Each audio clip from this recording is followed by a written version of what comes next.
All right, everybody. This is a recording of the presentation we went over during the roundtable, August 12th, for unit leaders. So for all of you watching, thank you for taking the time out of your day to watch this presentation. Hopefully it covers a lot of material that you should already know and a little bit more detail on some things you might not know. So to start out, just a little recap on why we're here and what this fall is about. So as mentioned uh, during the February roundtable, and you should have been hearing about this from your commissioner, our vision for this fall is that every pack holds their joint scout night on the same night at their own location, and that they also hold a parent meeting at every pack, and hopefully by utilizing this new format, we can recruit 600 kids into the program, changing 600 lives. So this is just an overview of stuff everyone should know. If this is news to you, please give me a call. This shouldn't be new to anyone. So before your Joint Scout night. So what do we need to do before we get to the actual Joint Scout night? Step number one, we need to make sure that you have all of the physical marketing materials that you'll need. That includes things like posters, yard signs, flyers, bookmarks, stickers, and the like. The posters, yard signs, and stickers and bookmarks are all available from me right now. The flyers and custom stickers will be available a little bit later this month. So please reach out to me or have someone in your pack reach out to me to set up a time to collect those materials. The second thing is to make sure you're sharing and utilizing the online resources that we're going to make available. That includes social media ads, pre-written articles for your school newspaper, custom unit videos, all of these things that we are going to be putting together and sharing with you all in order to piggyback off of everyone's advertising so that we can get the word out to as many folks as possible online. So these are two big components of what we need to be doing before our Joint Scout night. The most important thing that you can do, though, is to verify that your Be a Scout unit pin is up to date and accurate. If you don't know what your unit pin is, what a unit pin is, or you don't know where to find it or how to change it, please, again, send me an email, give me a phone call. If you do go online and update your pin, there is a 30% discount at the online Scout Shop. So just another incentive to get that done. The unit pin is super important because that is what comes up when someone goes to beascout.org and they put in their zip code and it comes up with a list of packs near them. That's the information they'll get. So if that information is a couple of years out of date and they're calling a Cub Master from 3 years ago, it might not help the pack to recruit those kids. So again, if you don't know how to edit your pin, contact me or your commissioner. If your school is allowing parents to come into the building, ask if a parent can do a Scout Talk. Because in regular years, the professional staff would come do a Scout Talk at your school.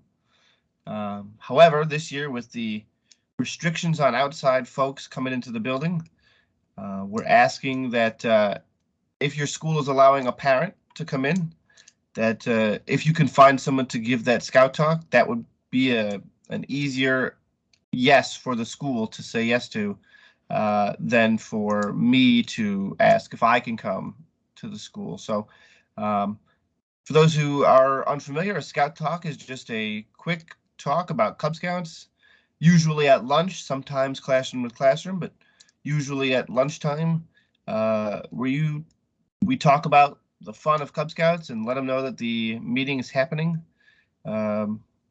If the school isn't open to a Scout Talk, If there's bringing in parent volunteers to help at lunch again, and you can come do that in a Scout uniform, that would serve the same purpose. So if the school is allowing that, please see if you have a parent who can or who is willing to fulfill that. So related to that, please reach out to your primary school to schedule your Joint Scout Night on September 16. But what I mean by primary school is the school that the majority of your membership comes from.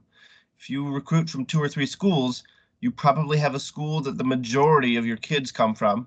And if not, you might meet at a school. So for the purposes of this event, that will be your quote primary school.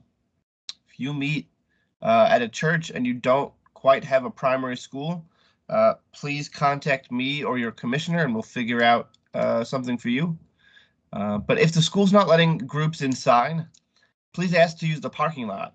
The reason for this is that the data shows that parents who are asked to come to a Joint Scout Night are much more likely to come if it's at the school that their child attends. So just at a school that they're familiar with. Because of this, our priority is to hold Joint Scout Nights at the school. So inside is great, outside is just as good. If they say no to meeting outside, please call your commissioner or call me, and we will help find an alternate location. So at your Joint Scout Night, you know, pretty standard stuff. Arrive a little bit early to set up. If possible, have something for the kids to do while you talk to their parents. And then remember that a parent who comes to a Joint Scout Night has most likely already decided to join. The only thing that we can do is talk them out of it.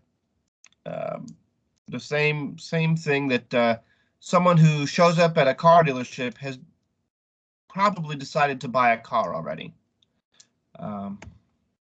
So to that end, we'd like to keep it brief. A Joint Scout Night should last no longer than 30 to 45 minutes. You know, it should be base level stuff. We shouldn't be going into details on popcorn sale and permission slips for different outings. You know, it should be a brief overview of the activities that the PAC does over the year. It should be a brief overview about what Cub Scouting is about.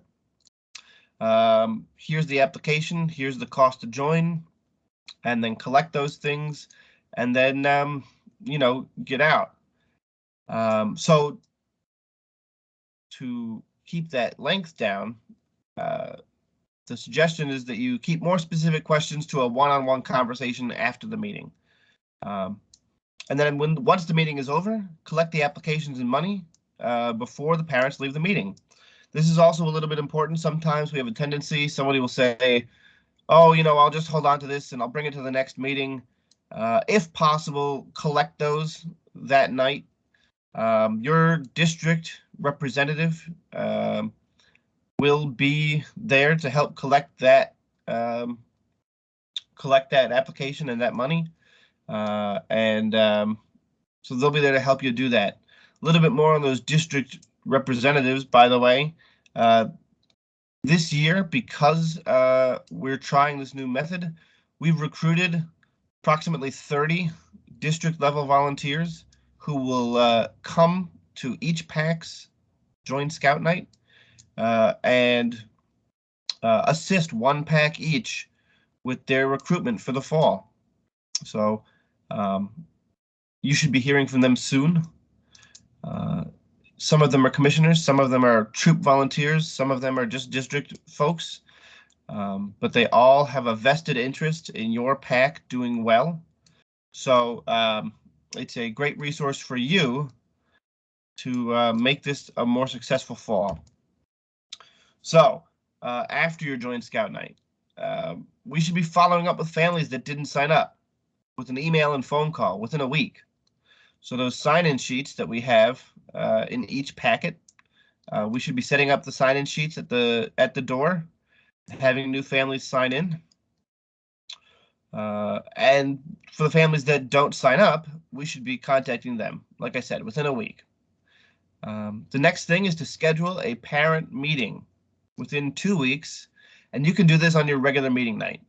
Now, this is another part that is different this fall.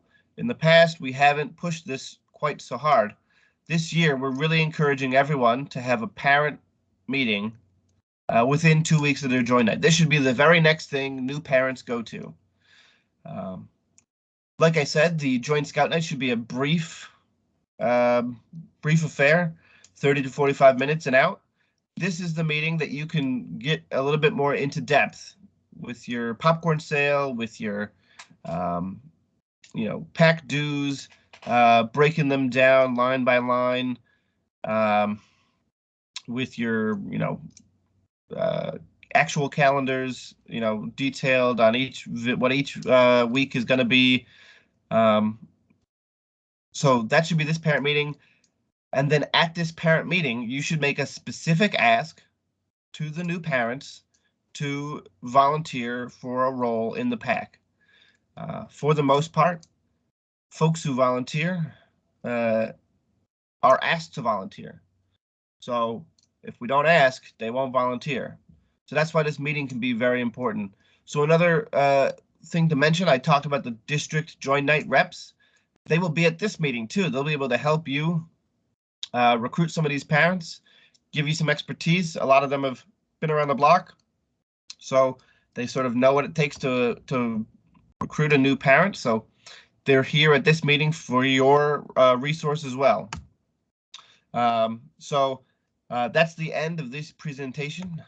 If you have questions, please contact me, kevin.lauro, that's KEVIN.LAURO @scouting.org, or you can call me on the phone. That's 248-762-9639. I am happy to answer all questions. But for now, I will be in contact with all of you, and hope you guys have a good rest of your summer. Hope everything goes well, and we should be in contact soon for the recruitment materials that you, if you haven't picked up yet, and for the flyers that will have your information printed on them. So thank you again for watching this recording, and hope to see you on the scouting trail.